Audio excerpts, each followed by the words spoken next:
kanilang second month anniversary po mga idol. Napakaganda po mga idol, diba? At may pabalon pa si Krishna mga idol. Magandang araw sa inyo mga idol. God bless po sa lahat ng nanonood ng aking video po. At salamat po sa palaging pagsuporta sa aking channel, Miltik Romero TV.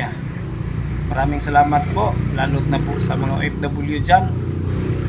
Sa lahat ng nakakita ng ating video ng mga OFW, kumusta po kayo? Sana po nasa mabuting kalagayan po kayo ngayong araw na ito mga idol. Nakikita nyo ba mga idol ang Chris Pau kagabi? Ang kanilang part 70 na anniversary po mga idol. Hindi po, ang kanilang second month anniversary po mga idol. Napakaganda po mga idol, di ba? At may pabalon pa si Krishna mga idol.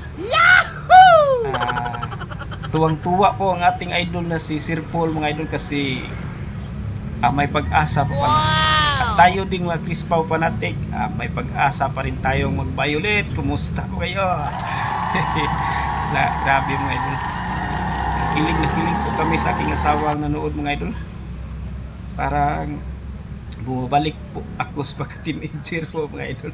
Kasi nadala na po ako ng kanilang teleserye po. At saka sabi ni Chris na may pag-asa pa po si Sir Paul. Yan ang abangan natin. Grabe, mga violet team na naman ang magwagi. Sana kinikilig po ang mga violet dyan.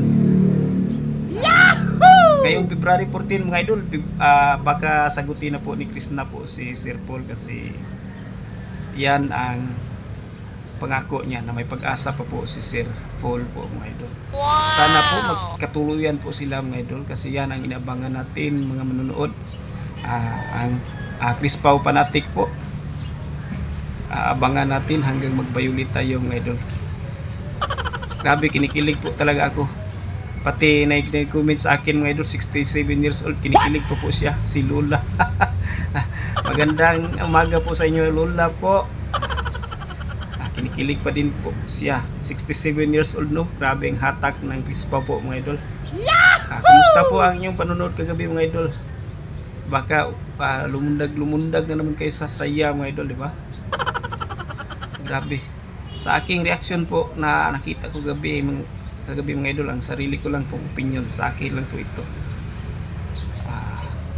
Tuloy-tuloy na po ito mga idol. Wala na pong hadlang. Kahit may nag-comment dyan na malaki ang agwat ng kalang edad, hindi po tama yun kasi sabi ko sa aking last video na basta't magmahalan ang isa't isa kahit senior citizen pa ang iibigin mo, walang makakahadlang yan. Ang importante mga idol na nagkagustuhan po, kasi marami naman diyang mga kasing edad lang po, tapos isang month, 2 month o 3 months, 2 months o tapos na agad, hiwalay na. Depende naman po din yun mga idol sa ating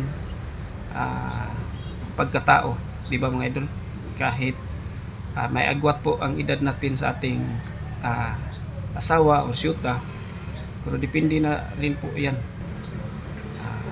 Simulat sa nakita ni Sir Paul sa mag-uuling pa si Chris na hanggat ngayon nandito na sila sa love story stage mga idol. Grabe. Di akalain na ang kapalaran talaga, ang tadhana talaga, hindi po pipili kung sinong tao, kasi sinong akalain na sa Davao lang pala mapunta ang pag-ibig ni Sir Paul, di ba mga idol?